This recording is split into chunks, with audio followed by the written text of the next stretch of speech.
네, 안녕하십니까. 이번 시간은 전쟁과 국제정치 31교시입니다.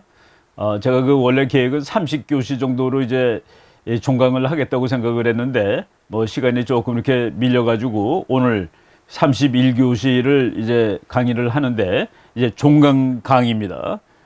마지막 그 결론 부분으로 이 전쟁 연구라는 것을 이제 학문적으로 쭉 말씀을 드렸는데, 오늘날의 그 신경향이 무엇인가라는 그 측면을 말씀을 드리도록 하겠습니다. 제가 그 책 그 내용을 보면은 냉전이 끝난 세상이 되었다. 냉전이라는 시대가 이제 끝나지 벌써 30년 됐기 때문에 젊은 사람들은 잘 기억이 없을 거예요. 그런데 그 1945년 이후에 미국과 소련이라는 나라가 제일 힘이 센 나라죠. 그 두 나라가 서로 핵무기를 가지고 있었습니다. 핵무기가 처음으로 나온 것이죠. 그런데 핵으로 싸우다 보면은 우리가 이제 지난 시간에도 얘기를 했습니다만은 다 죽는다. 그래서 전쟁을 못 했습니다. 두 나라가. 미국과 소련이 세계에서 제일 힘센 나라인데, 우리가 쭉 공부한 바에 의하면은 힘센 나라들이 전쟁을 대부분 하는데 이 힘이 제일 센 두 나라가 전쟁을 못 했다. 왜냐하면은 싸우면 다 죽을지 모르니까. 해보진 않았습니다만은 다 죽는다고 가정을 하고, 그래서 그 시대에 그 두 나라는 으르렁거리기는 했지만은 전쟁은 하지 않았습니다.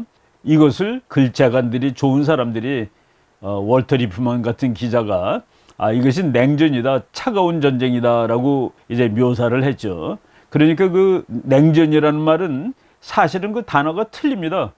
모든 전쟁은 뜨거워요. 그런데 차가운 전쟁, 그러니까 미국과 소련이 힘이 제일 세고 뭐 전쟁을 할 수 있는 능력이 출중함에도 불구하고 전쟁을 하지 못했다라는 시대입니다.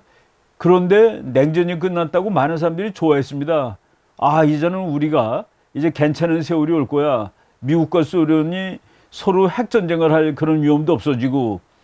그런데 냉전이 끝난 세상에 국제정치는 어떻게 되는지 여기에 대해서 많은 학자들이 얘기를 했는데, 냉전이 끝난 세상을 보니까 냉전 시대보다도 전쟁이 더 많이 발생하였다가 답입니다.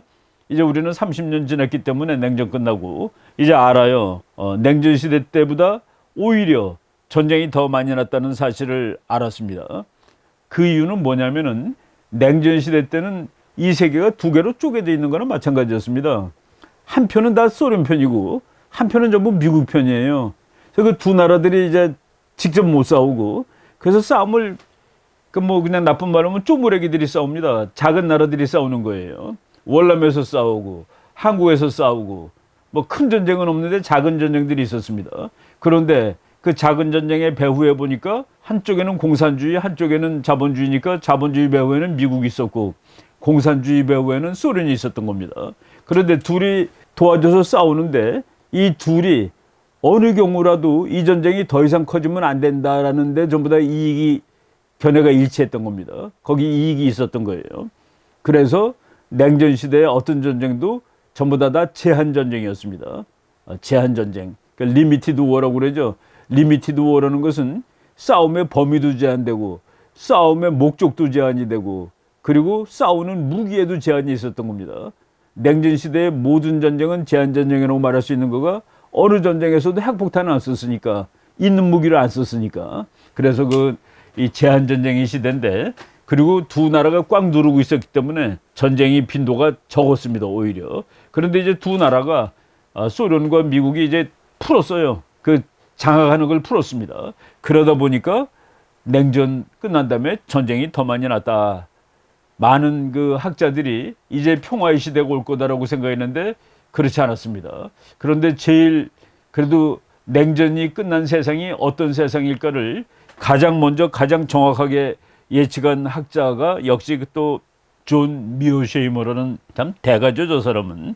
제가 뭐 제일 좋아하는 학자라고 볼 수도 있는데, 그분이 말이죠, 1990년 8월에, 1990년이면 바로 냉전 끝나는 그 해입니다. 냉전이 끝나던 해예요. 앞으로 세상에는 전쟁이 훨씬 더 많이 날 거야 라는 논문을 써가지고 참 사람들을 경악하게 만들었는데, 그 논문 제목이 이렇습니다. Why we will soon miss the Cold War. 우리는 왜 곧 냉전의 시대를 그리워하게 될 것인가. 저 사람이 얘기했습니다. 두고 보라고 이제 세계 곳곳에서 전쟁이 터질 테니까. 근데 그 말이 맞았죠. 전쟁이 정말 많아졌습니다. 그런데 많은 사람 또 그러죠. 야, 이제 유럽의 강대국 독일하고 영국, 영국하고 프랑스, 프랑스와 독일이 전쟁할 가능성이 지금 있냐? 지금 없다라고 봅니다. 그래서 세상은 이제 냉전이 끝난 다음에 평화의 지대와 전쟁의 지대로 갈라집니다. 전쟁이 막 일어나는 곳이 있고, 이제 이 나라들 사이에는 전쟁이 일어나지 않을 것 같다. 그러니까 영국과 프랑스 사이에는 어느 경우라도 전쟁이 일어날 거라고 가정하기 어렵습니다. 옛날에 얼마나 전쟁을 많이 하던 나라입니까?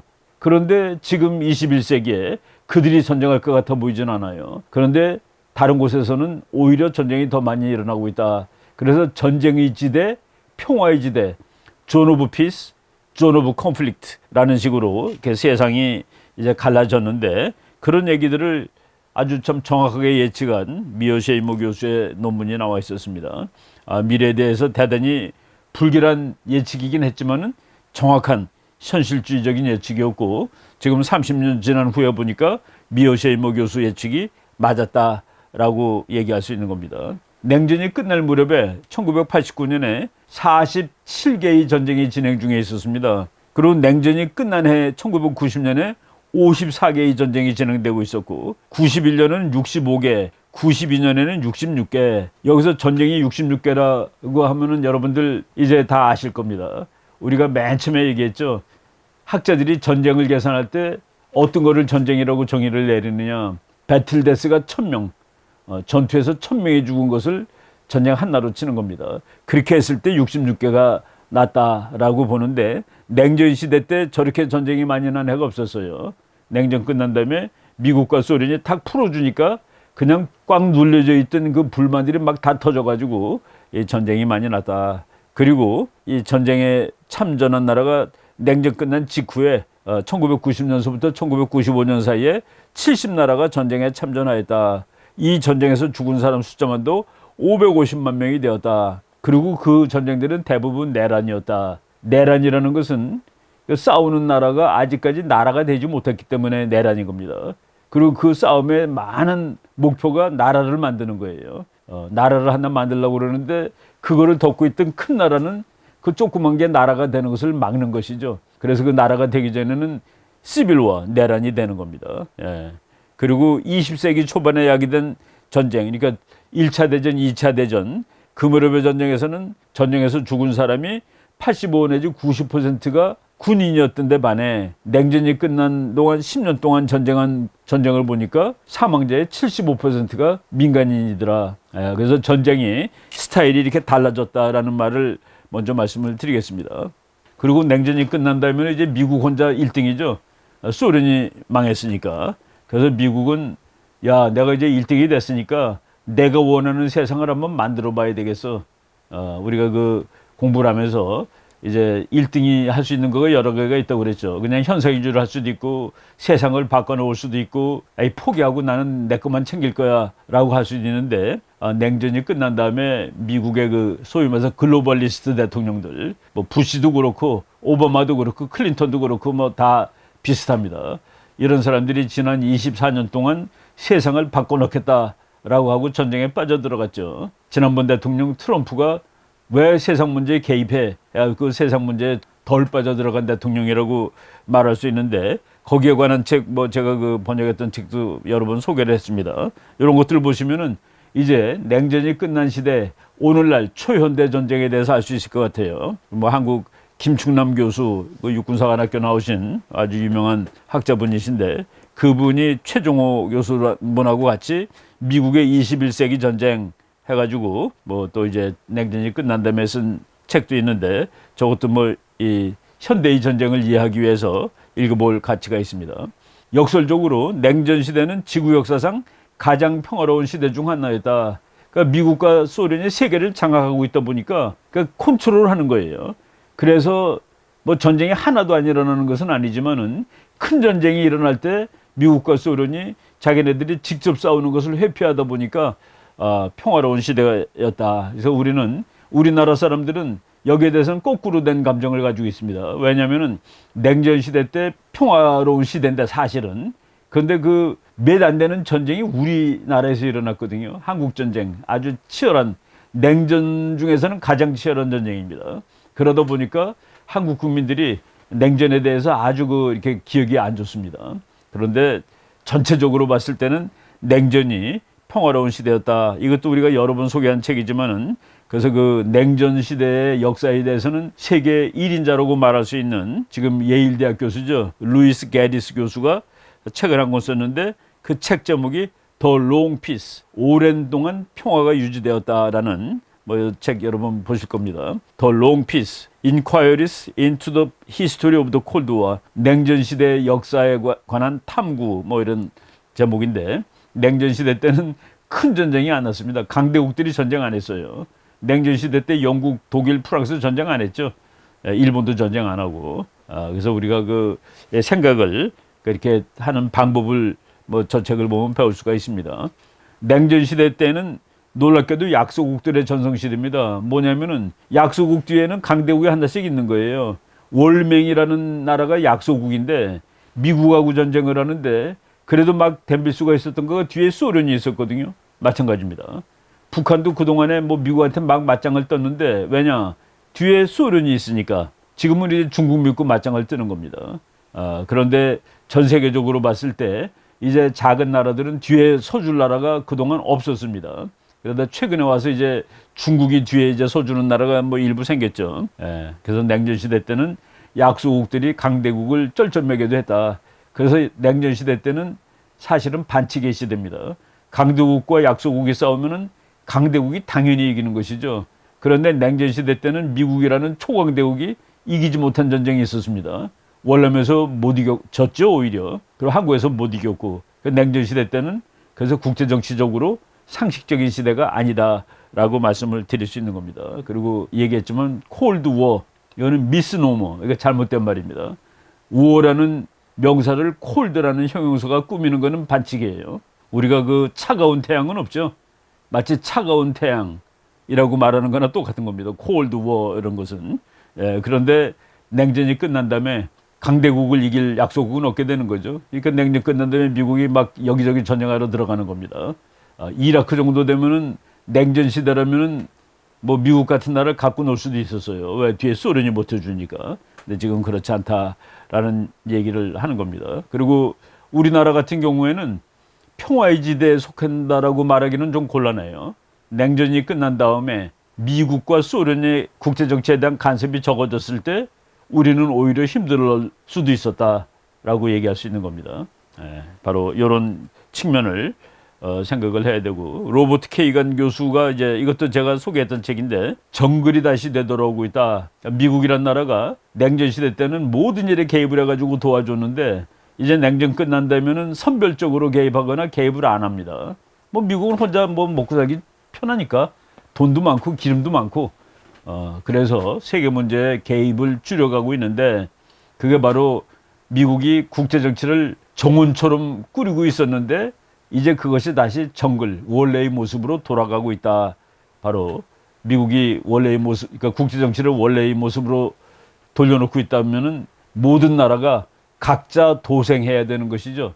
저희들이 그 각자 도생의 세계가 도달했다라고 해가지고 피터 자이안이 쓴 책을 한국말로 번역했는데 각자 도생의 시대라는 말로 그 얘기를 한 적이 있었습니다.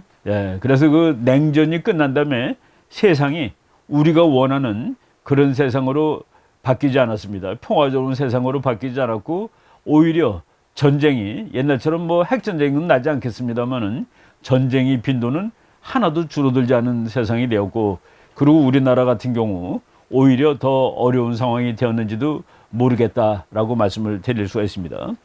이게 지금 그 배경을 말한 것이고 그다음에 이제 학술적으로 전쟁 연구의 신경향, 그 학문도 유행을 하죠. 그리고 획기적인 이론이 나왔다가 또 그 이론이 설명을 못하게 되면 또 이제 사그러들고 또 다른 이론이 나오고 그러는데 하여간 전쟁 연구에도 이제 경향이 바뀌는데 최근의 경향이 무엇인지에 대해서 제가 그냥 그 공부를 더 할 사람들 그리고 공부에 흥미가 많은 사람들한테 도움이 되면 좋겠다라는 그런 기분으로 그 신경향을 몇 가지를 소개했습니다.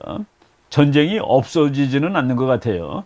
전쟁은 없어지지는 않는다. 그럼에도 불구하고 많은 사람들이 야, 전쟁이 없어지는 거 아니야? 예, 전쟁에 대해서 우리가 희망을 가져도 되는 거 아니야? 이제 드디어 인간의 역사가 전쟁의 역사가 아니라고 말할 수도 있는 거 아니야? 라는 식으로 이제 생각을 하는 그런 사람들이 이제 나타나고 있습니다. 그래가지고 오하이오 대학의 그 존 뮬러라는 뭐 이거 연세가 상당히 많으신 분입니다. 80대 후반 정도 되시는 분인데 이 사람이 이제 전쟁은 줄어들고 있고 그리고 인류 멸망의 날도 이제 안 와.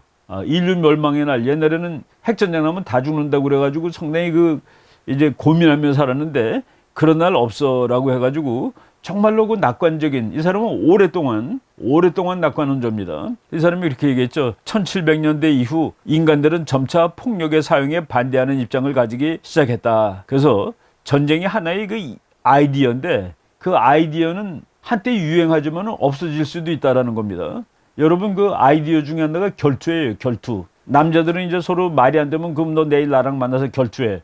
한 사람이 죽죠. 총으로 쏘니까. 그것이 옛날에는 언제든지 있었던 일입니다. 하나의 아이디어입니다. 사람 살아가는데. 그리고 노예제도. 그는 지금 생각해보면 참 인간이 그럴 수 없다지만은 옛날에는 그것이 그냥 뭐 그럴 수 있는 거지. 우리나라도 사실은 노예제도가 있었습니다. 여러분 시골 가보면 머슴이라고 있죠. 머슴. 우리나라도 몇십 년 전까지 식모가 있었습니다. 식모가 뭡니까? 그냥 가난한 사람들 서울에 와가지고 그냥 집에서 밥 해주고 청소해주고 밥 얻어먹는 겁니다. 월급도 못 받아요. 사실은 그 가사 노예지, 가사 노예. 이런 제도가 지금은 이제 말이 안 되는 겁니다. 그 아이디어가 지금 없어졌어요. 그래서 뮬러 교수는 이제 전쟁이라는 아이디어도 앞으로 없어질 거야. 그리고 이 사람은 냉전 시대에서조차도 그런 생각을 했습니다. 그래가지고 1989년에 냉전 끝날 무렵에 Retreat from Doomsday. 이제 핵전쟁 날 가능성도 없어졌어. Doomsday라는 게 지구 다 죽는 날을 얘기하는 것이죠. 이런 식으로 얘기를 했습니다. 바로 이 분이 정말 얼마 전에 또 책을 떴었습니다. The Stupidity of War. 전쟁이라는 게 얼마나 바보 같은 일이야. 그 American Foreign Policy and the Case for Complacency. 이제 미국 외교 정책에 컴플레인시스는 뭡니까? 뭐 포용, 자위 뭐 이런 거죠. 안 싸우고 타협하고 그러는 것을 이제 미국 외교 정책에 넣을 수 있게 되었다라는 그런 대단히 낙관적인 책입니다. 저도 뭐 최근에 이제 구입을 했는데 이제 앞으로 뭐 읽을 계획입니다. Retreat from Doomsday. 이제 핵전쟁으로 지구 끝나는 일은 없다. 이런 낙관론. 이 낙관론이 이제 득세하는 것이 신경향 중에 하나입니다. 그리고 또 조금 다른 거예요. 반대입니다. 이분도 뭐 끝내주는 아주 유명한 전략 이론가인데 콜린 그레이, Another Bloody Century. 웃기지 마라. 21세기 또한 잔인한 전쟁의 시대가 될 거야.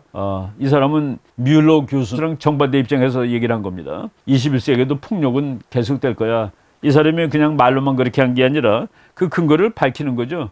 그 근거를 뭐 7가지로 밝혔습니다. 첫째, 전쟁은 언제라도 우리와 함께 있었다. 몇천 년 동안 같이 있었는데 그것이 지금 갑자기 없어진단 말이야? 아니죠. 둘째, 전쟁 속에는 지속적이고 변하지 않는 본질이 있다고 본다. 면면이 흐르는 그 본질이 있습니다. 그 본질은 세월이 바뀌어도 안 바뀌는 거예요. 그리고 셋째, 앞으로 당분간은 국가가 아닌 집단들 사이에 비정규전이 유행하겠지만 아까 말씀드렸죠.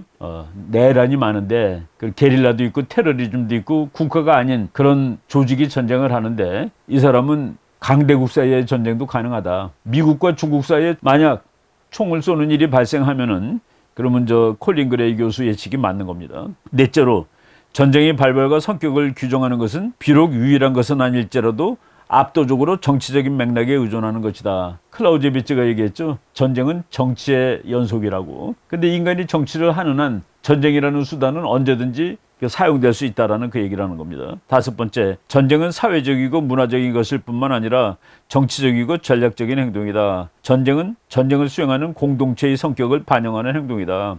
국가들이 민족으로 나뉘어져 있고 국가가 민족이라는 민족 국가로 남아있는 한 언제든지 전쟁 날 가능성은 있습니다. 그 민족은 서로 배타적이죠. 다른 민족에 피해를 당하는 것이 어떤 때는 기분이 좋습니다. 즐겁고. 솔직히 안 그렇습니까? 우리가 이제 우리 아주 싫어하는 나라가 고통을 당하면은 속으로는 고소한 생각이 들죠. 우리 지구 사람이 아직 우리는 하나가 되지 않은 겁니다. 흑인종, 백인종, 황인종 다르고 민족으로 이제 다르죠 아직도. 그리고 여섯째, 전쟁은 선형적인 진화의 과정을 거치며 변하는 것이 아니다. 이렇게 올라가지 않는다 이겁니다. 점점 좋아져요. 그게 아니라 이런 식으로 막 간다는 얘기입니다. 좋아졌다가 나빠질 수도 있고. 그래서 가장 문명이 발달했다는 20세기가 그렇게 잔인한 전쟁의 시대였죠. 19세기에서 20세기 바뀔 때 20세기는 평화의 시대가 될 거라고 전부 환상에 들떠 있었는데 1차 대전, 2차 대전이 터진 것은 정말 인간의 문명이 대단히 발달한 후에 있었던 일이라고 이제 보실 수 있는 겁니다. 그래서 전쟁은 이렇게 인간 삶이 이렇게 계속 좋아진다라고 볼 수 없다는 얘기예요. 일곱째, 국제정치, 국제법, 그리고 규범 및 윤리적인 수단을 통해 전쟁을 규제, 통제, 제한하려는 노력은 추구할 가치는 있지만은 그러나 이 같은 노력을 통해 얻어지는 효과는 언제라도 허약하며 위험한 것이다. 그래서 사실은 제일 그 전쟁을 막을 수 있는 제일 좋은 방법은 전쟁을 할 수 있는 막강한 실력을 가지는 겁니다. 전쟁을 할 수 있는 막강한 실력을 가지면은 그러면 전쟁을 방지할 수가 있어요. 그러니까 법도 좋고 외교도 좋은데 정말 좋은 것은 군사력이다라는 그것을 우리가 까먹으면 안 됩니다. 프리드리 대왕이 그랬다고 그랬죠. 아무리 그 외교를 잘한다 하더라도 거기에 무기가 동원되지 않으면은 그것은 마치 악기 없는 음악회와 마찬가지다라고 얘기했습니다. 그러니까 무기라는 것이 평화를 위해서 중요하다. 그런데 많은 사람들이 그래도 전 세계적으로 전쟁이 줄어들고 있잖아 라고 얘기하는 겁니다. 그렇게 얘기하는 대표적인 학자, 아주 뭐 인류학자죠. 조슈아 골드스타인이라는 학자입니다. 이 사람이 Winning the War on War, 우리가 인간이 정말 그 몇천 년 동안 전쟁을 했는데 그 전쟁에 대한 전쟁에서 지금 우리가 이기고 있다. 전쟁과의 싸움에서 우리가 승리하고 있다 이겁니다. 뭐 질병과의 싸움, 뭐 부패와의 싸움, 전쟁과의 싸움에서 우리가 승리하고 있다. 그래서 지금 인간은 전쟁과의 전쟁에서 승리하고 있다. 뭐 여기 다 그 뭐 탁월한 학자니까 뭐 수많은 그 설득력 있는 얘기를 하고 있습니다. 인구 비율상으로 본 전쟁에서의 인명 피해가 가장 낮았던 해, 이 책 나왔을 무렵이 이제 2010년인데 전쟁에서 죽은 인명의 비율이 가장 적었다. 2010년은 정식적인 국가의 군대가 서로 싸우지 않은 해였다. 즉 국가와 국가 사이의 전쟁이 하나도 발생하지 않았다는 얘기입니다. 그래서 2010년에 전쟁이 없었던 건 아니에요. 전쟁이 있었는데 그 모든 전쟁은 내란이었다. 그래서 조슈아 골드스타인은 이제 국가와 국가의 전쟁은 많이 줄었다. 그리고 이 사람은 평화유지군을 되게 좋아합니다. 유엔 평화유지군은 정말로 역할을 훌륭하게 수행하고 있다. 최근 여론조사에 의하면 미국 사람들의 79%가 유엔을 지지하고 있다. 그래서 여기도 이 책에 인간이 드디어 전쟁에 대한 싸움에서 전쟁에서 승리를 거두고 있습니다. 라는 책입니다. 그래서 그 유엔 평화유지군 사진이 나왔죠. 저는 뭐 평화유지군에 대해서 조금 좀 부정적인 편입니다. 어떤 일본 학자가 그렇게 얘기했더라고요. 평화유지군이 하는 일은 쭈그리고 앉아서 밥해 먹는 일밖에 없다고. 뭐 하여간 보는 관점이 다른 겁니다. 그런데 이 사람도 이 신경향의 한 획을 긋는 사람입니다. 그리고 이 견해를 아주 또 강조하는 견해가 나왔습니다. 인간 본성의 선한 천사. 인간은 속에 선한 천사가 있어. 이게 우리가 싸우는 거는 이게 그 악마들이 싸우는 거야. 그런데 우리 선한 천사가 결국은 싸움에서 이기고 있어. 뭐 두 가지가 다 있겠죠. 우리 인간에는 악한 마음도 있고 좋은 마음도 있는데 그 선한 천사가 지금 드디어 이겼어. 이것도 아주 엄청난 책입니다. 한국말로도 번역이 나왔습니다. 무려 100개가 넘는 그래프와 표도를 가지고 인류 역사에서 폭력이 지속적으로 감소해왔다는 사실을 증명하고 있다. 그리고 그 이유는 우리 본성의 선한 천사, The Better Angels of Our Nature. 우리 본능이 두 가지가 다 있는데 그 중에서 더 좋은 천사가 이겼다는 얘기입니다. 뭐 여러분 천사 좋은 것이죠. 그래서 이분은 인간의 오랜 역사를 볼 때 자세히 살펴볼 경우 우리는 지금 어느 시대보다도 평화롭고 비폭력적인 시대를 살고 있다는 사실이 분명하다. 맞아요. 우리가 그냥 역사를 보면은 옛날보다 지금 폭력이 훨씬 줄어들었습니다. 뭐 옛날에 런던 같은데 그 길거리에 뭐 가다가 살인 사건 당할 확률이 지금보다 뭐 수십 배는 높죠. 그런 세월은 지금 이제 없어졌다라는 얘기입니다. 그래서 이 책에 보면은 뭐 아주 뭐 대단한 학자죠. 스티븐 핑커. 이 사람은 국제정치학자는 아닙니다. 심리학자인데 코그니티브 사이콜로지스트, 인지심리학자, 링귀스트, 언어학자, and popular science. 그러니까 뭐 그냥 시민들이 보기 쉬운 그 과학책을 쓰는 사람입니다. 여기 보면은 책에 이제 그림을 그렸습니다. 살인을 하려고 그러는데 그건 나쁜 마음이죠. 선한 천사가 나타나서 그 살인하는 걸 막는 겁니다. 그래서 이제 선한 천사가 이제 이기는 그런 시대를 우리는 살게 되었다. 아주 이 전쟁 연구하는데 그 기분 좋은 그런 그 예측을 하고 있는 겁니다. 이 책 뭐 한국말로 번역된 건 뭐 엄청 두껍습니다. 저는 뭐 한국 책을 사서 보지는 않았는데 하여간 관심 있는 사람은 뭐 도서관 같은 데 가서 볼 수 있을 거예요.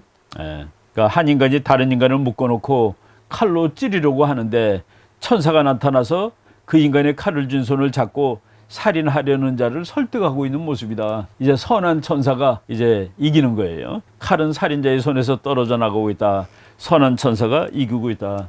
예, 그렇다면 뭐 참 좋겠죠. 그리고 거기에 대해서 또 지지하는 게 있는데 요거는 지지하는 스타일이 다릅니다. 아이안 모리스라는 이 책도 뭐 저는 이 핑커 교수하고 모리스 또 그리고 지금 말한 그 조슈아 골드스타인 이런 학자들 보면은 참 같은 학자로서 참 부럽다라는 생각이 들 정도로 공부도 열심히 하고 이 사람들 책을 보면은 그 비블리오그라피가 뭡니까? 동원되는 책이죠. 거기에 정말 그 혀를 내두를 수밖에 없는 그런 정말 대가들입니다. 그러니까 이런 사람들이 우리랑 동시대에 그 학자로 있다는 것이 참 이 고마운 일이라는 생각도 드는데 그러니까 스티브 핑크하고 거의 동급이라고 볼 수 있을 스탠포드 대학 교수입니다. 이안 모리스라고 이제 발음을 하죠. 이안 모리스 교수인데 이 사람이 전쟁이라는 책을 썼는데 전쟁은 대단히 좋은 일이라고 썼습니다. What is it good for? 전쟁은 참 어디에 좋은 것일까? 전쟁이 좋은 것일까라는 건 놀라운 제목인데 Conflict and the Progress of Civilization from Primates to Robot. 로봇가 이제 오늘날을 상징하는 거죠. 프라이미트는 거의 뭐 원시인들입니다. 전쟁을 하는 기술을 인간들이 느린 결과 평화가 오고 우리가 잘 살게 되었다는 얘기입니다. 전쟁을 너무 잘하다 보니까 살인사건이 안 나는 거예요. 지금 대한민국 전쟁을 잘하는 나라입니다. 지금 미국 전쟁을 얼마나 잘하는 나라입니까? 그런 능력을 갖춘 나라들은 시민사회를 안정하게 만든다는 얘기입니다. 다른 나라랑 싸울 수도 있는데 국내적으로 적용될 때는 그거 바로 진보와 문명이 이제 같이 발전하는 거죠. 그러니까 전쟁하는 기술이 엄청나게 늘다 보니까 사회를 통제할 수 있는 기술이 느는 겁니다. 사회를 통제할 수 있는 기술이 늘다 보니까 사회가 안전해지는 거예요. 그래서 전쟁이 역설입니다. 전쟁할 수 있는 실력을 늘렸더니 정말 인간이 편안하게 살게 되었다. 그냥 여기서 나온 제가 이제 책 썼던 거 읽겠습니다. 오늘의 세계는 과거에 비교했을 때 대단히 평화적인 세상이라는데 핑커 교수와 모리스 교수는 견해가 같다. 일반 상식과 달리 좋은 무기로 싸우는 전쟁은 인명피해를 더 느리지도 않았고 우리가 지난 시간에 했죠. 오늘날의 전쟁은 살상력이 월등한 무기가 사용됨에도 불구하고 전쟁에서의 인명피해도 오히려 줄었다. 이건 모리스 교수가 한 겁니다. 당신이 석기 시대에 살고 있다면 다른 누군가의 폭력으로 사망할 확률은 20%에 달한다. 그러니까 우리가 인생을 살면서 폭력에 의해서 죽을 확률이 20%라는 거예요. 그러나 이 책에 나온 게 2015년입니다. 2015년 현재 그 확률은 1% 이하로 떨어졌다. 우리가 인생을 사는데 폭력에 의해서 죽을 확률은 전 세계적으로 1% 미만입니다. 아마 대한민국은 0.01% 안 될 겁니다. 미국도 이제 좀 한국보다 높지만은 거기도 그렇고 내란이 심한 나라들이 있으니까 다쳐서 1% 된 거죠. 이는 놀랍게도 지난 1만 년간의 잔혹한 전쟁이 이루어낸 결실이다. 잔혹한 전쟁을 하면서 그 전쟁에 대비하다 보니까 이런 일이 일어난 겁니다. 그래서 이언 모리스 교수는 오늘날 세상에 전쟁이 대폭 줄어든 원인이 바로 전쟁 때문이다 라고 얘기를 하는 거죠. 전쟁을 하기 위해서 인간은 더 크고 더욱 조직적이며 내부적으로는 평화적인 사회를 건설했다. 그래서 내부가 전쟁을 하면 다른 나라랑 전쟁 못하죠. 그래서 내부가 이렇게 살기 좋아졌다는 얘기입니다. 두 번째, 전쟁은 더욱 크고 안전한 사회를 건설하기 위한 최악의 방법이기는 했지만 결국은 그것이 방법으로 기능을 했다라는 얘기입니다. 전쟁을 잘하다 보니까 국내적으로 너무 안전하고 평화가 온 거예요. 장기적인 관점에서 볼 때 더 크고 안전한 사회는 전쟁을 통해 성립될 수 있었고 인간을 더욱 부유하게 했다. 전쟁을 하다 보니까 부자가 되었다. 우리가 찰스 스틸리 교수가 전쟁과 그 국가는 동전의 앞뒷면이라고 얘기했죠. 비슷한 얘기입니다. 전쟁은 어떤 일을 위해서는 좋은 것이었다. 이 사람이 한 말입니다. 실제로 너무나 좋은 것이었다. 너무 좋다 보니 그것은 이제 더 이상 사업을 계속하지 않아도 되게 되었다. 아주 참 전쟁의 역설을 재밌게 썼습니다. 이거는 우리말로도 아주 탁월한 번역이 있는데 전쟁의 역설. 전쟁이 줄어들었습니다. 그런데 그것은 전쟁을 잘할 수 있는 능력을 우리가 갖다 보니까 그래서 이제 우리가 참 낙관적인 얘기를 했는데 저는 여기에 대해서 정말 또 끝내주는 탁월한 그 비판이 나왔는데 그 지금 마지막 드리는 말씀에 나는 솔직히 동의를 합니다. 학자로서. 지금 전쟁이 기능을 했다는 그 책을 설명했는데 이제 마지막입니다. 아니다. 이거 다 뭐 스티븐 핑커 교수라든가 골드스타인 교수라든가 이안 모리스 교수가 다 이렇게 그 참 좋은 얘기를 했는데 아니야. 오직 죽은 자만이 전쟁을 더 이상 경험하지 않을 수 있을 것이다. 살아있는 한 우리는 전쟁을 경험하고 살 수밖에 없어. 라고 이제 하는 놀라운 책을 쓴 사람이 지금 오하이오 대학교 정치외교학과에서 국제정치 가르치는 베어 F. 브로멜러라는 교수입니다. 이 사람이 책 제목이 Only the Dead, 오직 죽은 사람만이 The Persistence of War in the Modern Age, 현대 세계에서 전쟁은 끊임없이 계속 지속되고 발발 횟수도 줄어들지가 않았어라고 얘기를 하는 겁니다. 아니 다른 사람들이 다 발발 횟수가 줄어들었다고 얘기하는 거 아니야? 근데 왜 줄어들지 않았다고 얘기하는 거야 당신은? 저는 이 책을 보고 참 우리가 다 알고 있지만은 가끔가다 모르는 겁니다. 이거는 아주 쉽게 얘기하면은 여러분 대한민국이 전쟁을 할 가능성이 있는 나라가 중국하고 일본 빼고 지금 북한 북한말로 칩시다. 북한 그리고 지금 현재 북한하고 중국이죠. 지금 일본하고도 전쟁할 확률은 사실은 별로 없습니다. 우리가 통일했다고 칩시다. 우리가 전쟁할 확률이 있는 나라는 그때는 중국이겠죠. 그리고 일본 혹시? 그리고 이 세계에 있는 수많은 나라가 한국하고 전쟁할 수 있는 가능성이 있는 나라가 있나요? 없습니다.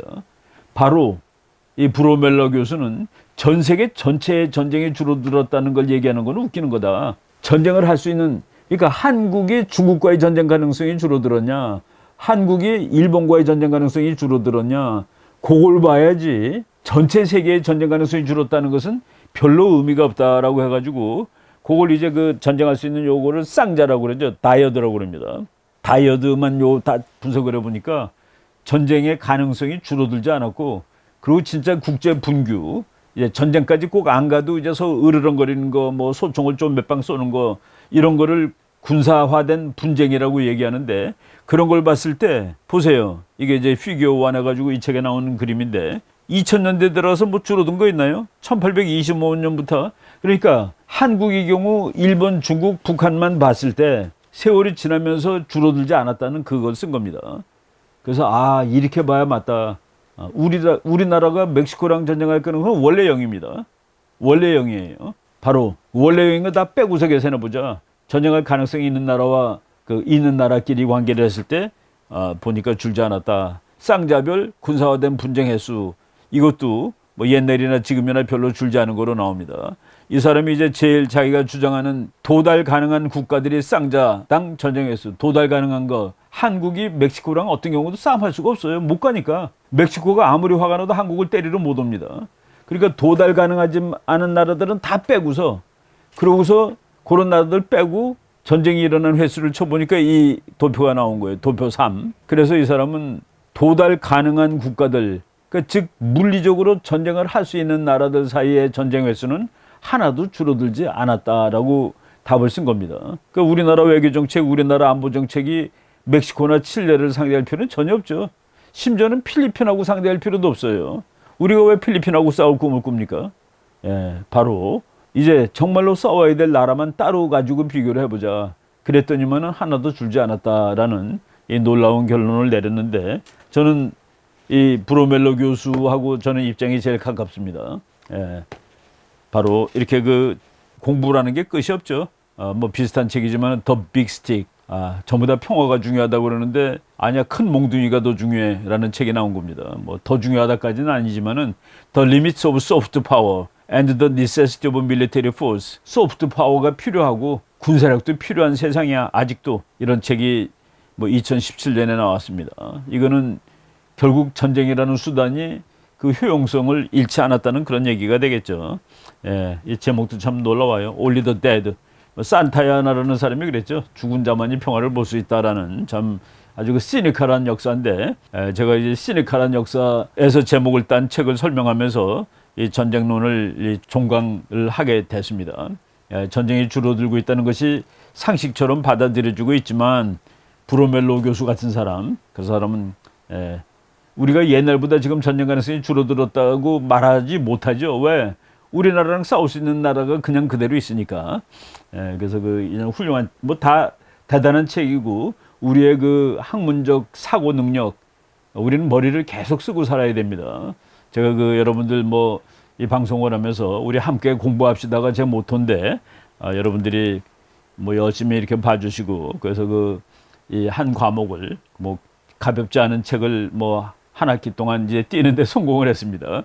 뭐 중간고사, 기말고사는 없습니다만은 여러분들이 참 열심히 들어주시고 그래서 저희들이 참 뭐 오랫동안 뭐 피곤하기도 하지만은 이렇게 그 한 과목을 끝낼 수 있게 되었습니다. 예. 하여간 뭐 불행스러운 일이지만은 전쟁은 있을 겁니다. 그래서 우리는 그 전쟁을 막기 위해서 공부도 하고 노력을 해야 되는 것이죠. 평화는 그냥 오는 것이 아니라 지키기 위해서 참 대단히 그 노력을 해야 되는 겁니다. 희생을 하고 우리가 다 군대 갔다 왔죠. 예. 참 젊은 시절에 군대 가 있는 거 다 희생이지만은 그래서 평화를 유지할 수 있었다라는 거로 그 희생을 우리가 계산을 해볼 수가 있는 겁니다. 이것은 뭐 해볼 만한 것이었다라고 말씀을 드릴 수가 있겠죠. 언제라도 국제정치 및 전쟁 문제에 대해 열심히 공부하고 국가 안보를 지키기 위해 노력해야 할 것입니다. 특히 이제 대한민국 국민들은. 네, 여기까지 제가 뭐 강의를 하도록 하겠습니다. 여러분 하여간 그동안에 들어주셔서 대단히 감사합니다. 예, 전쟁과 국제정치 강의를 마치도록 하겠습니다. 여러분 고맙습니다.